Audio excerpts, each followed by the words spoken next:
నాగేశ్వరరావు గారు చెప్పిన డైలాగు నిర్మలమ్మ గారు చెప్తే ఎలా ఉంటుంది? నాగేశ్వరరావు గారు అంటే బాగా గుర్తొచ్చే డైలాగ్ ప్రేమాభిషేకంలో, ఎవరు రాక్షసిలా ప్రవర్తించింది, నీవా రేరా, నీతో రేరక పగలడక తిరిగి అదుకు వచ్చేసావు, చీద్దాం చెవరిచ్చావు, అసగా మాట్లాడు, అందుకే నేను ప్రేమించినట్టు నటించా, శుభలేఖలు వేయించారు. ఇది ఇన్ కేస్ ఈ డైలాగ్ నిర్మలమ్మ గారు చెప్తే ఎలా ఉంటుంది?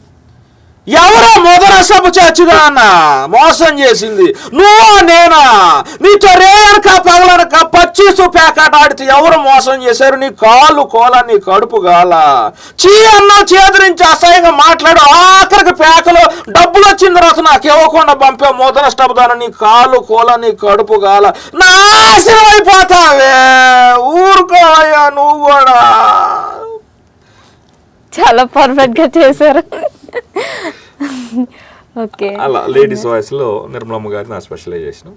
ఇలా రకరకాల మనకి సూర్యకాంతమ్మ ఆవిడ డైలాగ్ గానీ ఆవిడ వాయిస్ గానీ చాలా ఫేమస్ కదా. ఆవిడ ఏమన్నా సూర్యకాంతం గారిది నేర్చుకోలేదు, నిర్మలమ్మ గారిది నేర్చుకున్నాను. ఇలా రకరకాలుగా ఉంటుంది. ఓన్లీ మీరు ఇలా సినీ ఫీల్డ్ వాళ్ళకే చేస్తారా, లేదంటే మన పొలిటీషియన్స్ కూడా ఉన్నారు కదా, వాళ్ళవి కూడా చేస్తుంటారా? తప్పకుండా పొలిటీషియన్స్ కొన్ని వాయిస్లు చేస్తాను. నాకు చంద్రబాబు నాయుడు గారు బాగా ఫేవరెట్ అనమాట. చంద్రబాబు నాయుడు గారు వాయిస్లో వేరియేషన్స్.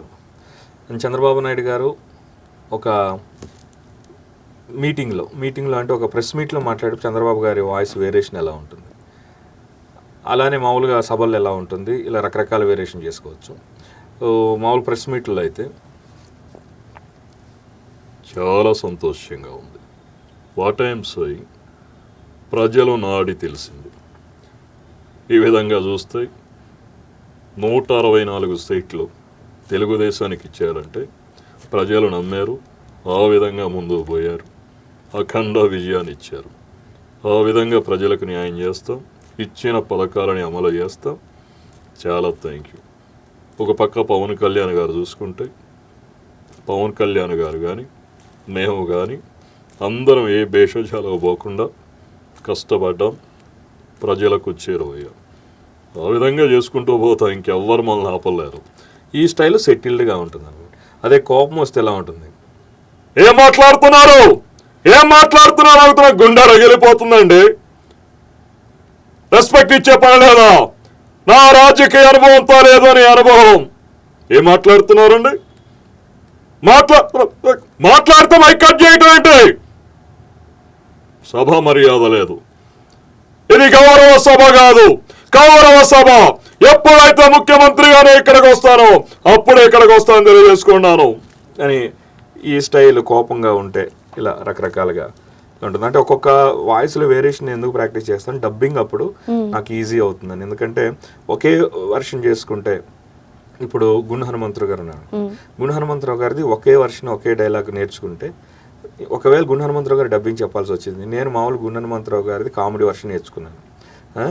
ఒరే ఇట్రారా అమృతం, మన హోటల్లో ఇప్పుడు రేఖా గారికి స్పెషల్ మసాలా దోశ అని అంతవరకు వచ్చింది. కానీ సినిమాలో గుండు హనుమంతరావు గారు సాడ్ వర్షన్ అనుకోండి, అప్పుడు నేను ఇది చెప్తే సింక్ కాదు. ఎందుకంటే నవరసాలలో సాడ్ వర్షన్ చేయాలంటే నేను నేర్చుకున్నాను కాబట్టి సాడ్ గుండు హనుమంతరావు గారు సాడ్ చేస్తే ఎలా ఉంటుంది. ఒకవేళ గుండు హనుమంతరావు గారి అమ్మగారు చనిపోతే అప్పుడు గుండు హనుమంతరావు గారి వర్షన్ ఎలా ఉంటుంది. ఎందుకంటే అక్కడికి వచ్చి అమ్మా చచ్చిపోయావా అంటే పండదు. అందుకని అమ్మా చచ్చిపోయావా అమ్మా, ఇన్ని రోజులు నాకు అంతా నువ్వే ఉండి ఇప్పుడు నన్ను వదిలిపెట్టి వెళ్ళిపోయావా అమ్మా, అమ్మా లే అమ్మా, నీ ఆశలు నేను నెరవేరుస్తానమ్మా, నువ్వు కోరుకున్నట్టు అనాథలందరినీ నేనే చూసుకుంటాను, సెలవమ్మా ఇలా చెప్తే. అందుకని ఒక్కొక్క వాయిస్లు వేరియేషన్స్ అన్ని వేరియేషన్ నేర్చుకోవటం వల్ల డబ్బింగ్ అని ఇలా ప్రాక్టీస్ చేస్తూ ఉంటాను.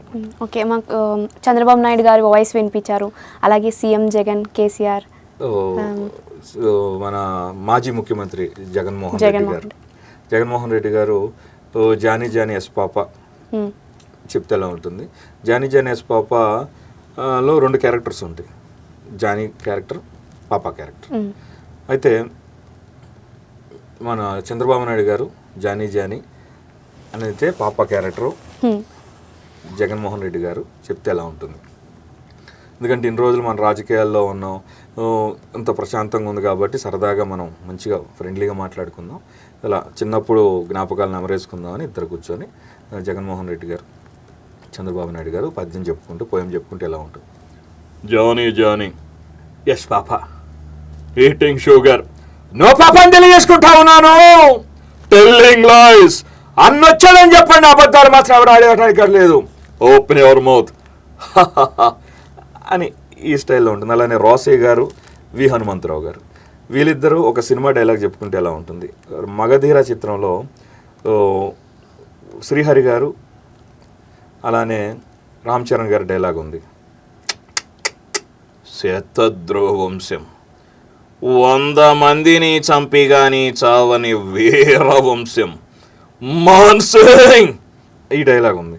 దాని తర్వాత భైరవ ఆ రాకుమారిని వాడికి ఇస్తానని మాటిచ్చానురా, ఆ రాకుమారిని నాకు వచ్చి అప్పగించు, నిన్ను నీ సైన్యాన్ని ప్రాణాలతో వదిలేస్తా, నీకు మాటిస్తున్న షేర్ ఖాన్. ఈ డైలాగ్ని ఇక్కడ శ్రీహరి గారి ప్లేస్లో రోసయ్య గారు ఉన్నారు, అక్కడ వి హనుమంతరావు గారు ఉన్నారు. వాళ్ళిద్దరు ఎలా డైలాగ్ చెప్తున్నారు. శతద్రోవ వంశం 100 మందిని చంపినా కూడా చావుని వీర వంశం, ఇలా మానసింగ్ ఏడీడు.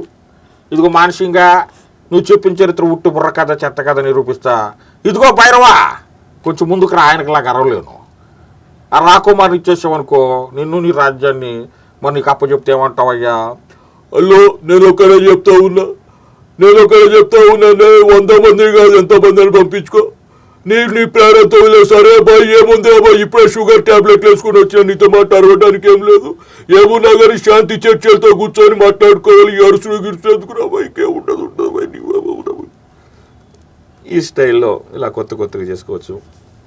అలానే మన సాయి కుమార్ గారు వాయిస్ వేరియేషన్స్ రకరకాల. సుమన్ గారికి చెప్పినప్పుడు ఎలా ఉంటుంది, రాజశేఖర్ గారికి చెప్పినప్పుడు అయ్యయ్యో నాకు చాలా సంతోషంగా ఉంది, ఈరోజు రేఖా గారు వచ్చి నన్ను ఇంటర్వ్యూ చేస్తున్నారంటే జీవిత అని రాజశేఖర్ గారి స్టైల్లో సాయి కుమార్ గారు అలా చెప్తారు. ఇదే సాయి కుమార్ గారు రజనీకాంత్ గారికి భాషలో రజనీకాంత్ గారి స్టైల్కి తగ్గట్టు చెప్పే డైలాగ్ ఎలా ఉంటుంది. అలానే మన పెద్దరాయుడు సినిమాలో ఆ స్టైల్ ఎలా ఉంటుంది. ఈ 2 సినిమాల్లో రజనీకాంత్ గారికి సాయి కుమార్ గారు చెప్పారు, ఆపరా ఇంకొక మాట మాట్లాడావంటే నీ నాలుక తెగ్గొస్తా. ఈ స్టైలు మన పెద్దరాయుడులో. అలానే భాషలో యాంటోనీ భాష ఎదురెదురు కూర్చునిమా, ఏంటి మా నీకేం నన్ను కలవాలన్నా అంట, చెప్పు నువ్వు మా రంగనాయకుడు కొడుకేవో కదా, చెప్పు మాణిక్యం.